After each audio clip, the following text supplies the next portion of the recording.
Alrighty, good afternoon, folks. This is Hajime Zero here, back with another animation movie review. This one I have to say I really did enjoy. Again, it's Final Fantasy 15 Kingsglaive, and there's a game that's also, of course, released. But the cool thing is that reading up on this movie and this game, it really doesn't connect the way you think it does. The game has a different protagonist, and the movie does. Kingsglaive are pretty much these bodyguards to the king of the land of I think it's called Niflheim, and there was inside plot going on for another kingdom to overthrow it. It was a good political you know uh banter behind it. And the cool thing about it, currently, it kind of reminded me of Black Panther a little bit, of who's trying to overthrow the kingdom and whatnot. So it was giving me some ideas. Of course, I'm going to keep to myself and not really share. But that's pretty much the story of it. Again, anyone who's a bigger fan, they can probably tell me a little bit more in the comments section or demonize me if they want to. Like I said, I'm not a fan of the games. I just appreciate the animation and the mark that they land. Just like with me and music, I'm not much of a big Prince fan, but I appreciate him being there because he was eccentric and he had his own style, and you can't mimic that. But going back to this, uh, the technical side, the animation is really, really fantastic. Between this and Final Fantasy VII Complete, it's almost a top up. I mean, a toss up. This one in particular, it's pretty much like I would say one notch a little bit better than seven. It's just that seven has so many entries and it tweaks, you know, and and its own really style. What I noticed is that with Final Fantasy VII, it does have its anime esque look a little bit as the way that that's pretty much the way the characters look, but only like Cloud and a few others you can really tell that they really had Asian features, and of course the characters who were American, you can definitely tell, just by the way their jaws look and everything, and their eyes. But on this one, nearly everyone looked either American or European, and you know, if you wouldn't think twice that it was a Japanese creator that had did this, they actually did really well with the facial motion capture, and then on top of that, they had American actors and British actors. I could be wrong. Sean Bean and Aaron Paul are the two names. The third biggest name, I don't I can't really remember her name, but her face is known. She's on Game of Thrones in the first Purge. She was the guy's wife, and again, you can tell me in the comment section. She's a good actress, and of course, she is beautiful. So, she plays a blonde chick that's in the corner. That's on this title screen. I think she's to the right, no left. Get my lefts and rights mixed up. Um, the music on here is really good. They actually, of course, like most video games now, they got a live orchestra, and they've been doing that for a while. I think Star Wars and Jaws were the first of the movies. Again, you can correct me. That really utilized the orchestra, and it really made the movie. And even RZA has said this. I think doing either Afro Samurai or Blade Trinity. Music. It has to be played at the right time. Sometimes it can save films. Sometimes it can just completely be off in a film and make it bad. I was watching a documentary on Halloween, and they were saying the music had really made the original one scary. The director said that he even showed it to a critic in the beginning and said it wasn't scary, but then saw it again with the music and said, "Yeah, that shit is frightening." Um, but again, I'll talk about that when I get to John Carpenter's The Thing. But um, pretty much it's really what got me. Final Fantasy is what got me a little bit into classical music. It really started with Final Fantasy VII. Of course, the famous One Winged Angel, and then they remixed it again on the movie.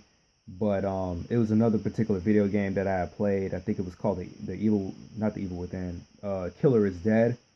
And off the top of my head, I can't remember the piece, but I know I had downloaded it. But it's the final chapter where you fight on the moon, and I think the piece has significance on fighting on the moon. And the characters are brothers, even though the plot was thrown everywhere. But it was by a German composer on Symphony 9, and they had edited the version on the game. Of course, it was a loop with a certain tune, and of course they did it again in X-Men. And again, this is one of the films that I talk about, the music. I can't really remember if this is the first review where I talk about heavily with the music, and I'm going to do it again with other movies.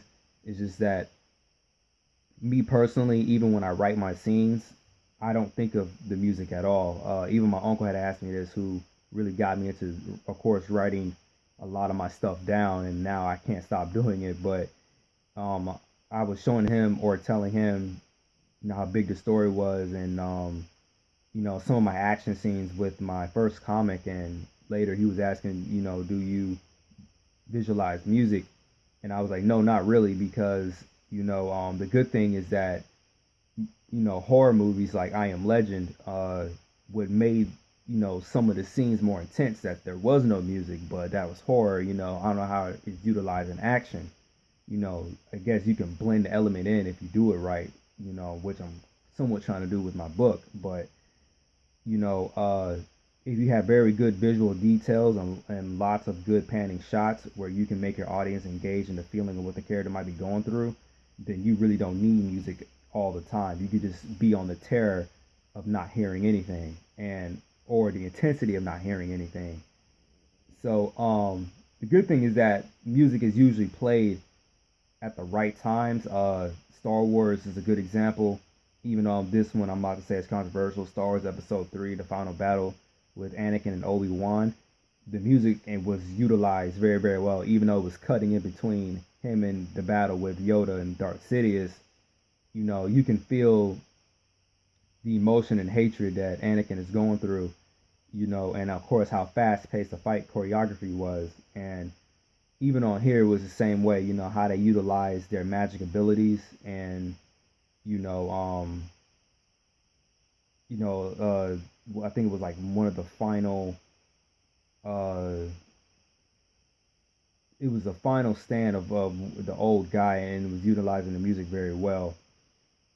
And another cool thing about this, and this is going in with the story, I think they pulled this one from Green Lantern a little bit. So the Kingsglaive, they all have magic, but the magic is limited. It's really the source of it goes back to the king. It's this ancient magic that's given to the king on his ring.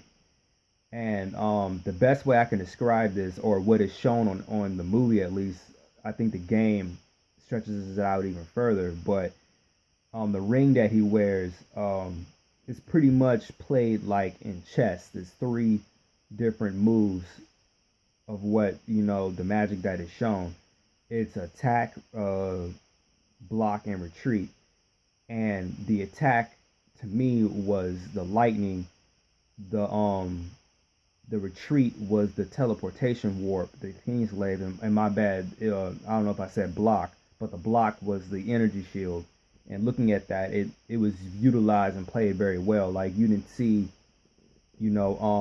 each attribute, being used for something else. It literally reminded me of chess, even though they could have done it, or you could probably do it in the game.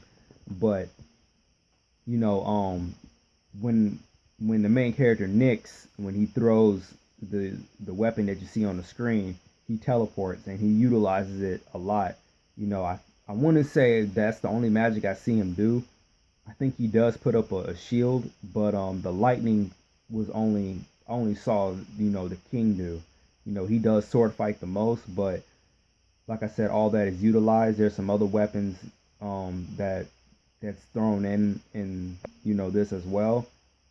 And they have guns and whatnot, and that was the brilliance of this movie. When the first couple of scenes you see, you would think that it's medieval, it has that Lord of the Rings-esque feel a little bit, and then later you see it being more modern. Yeah, even They even have Audi cars, which was a cool thing about it. And it could have been the new Audi car at the time, like 2017. But that was another cool part about it. It mixed it within, the medieval verse and modern. Of course, when the knights, some of the knights that come in, they look like a cross of the classic knights and a little bit of Star Warsy, space look, and they all had, they had guns. Yeah, so that was pretty cool to see how creative that was, and like I said, it inspired me.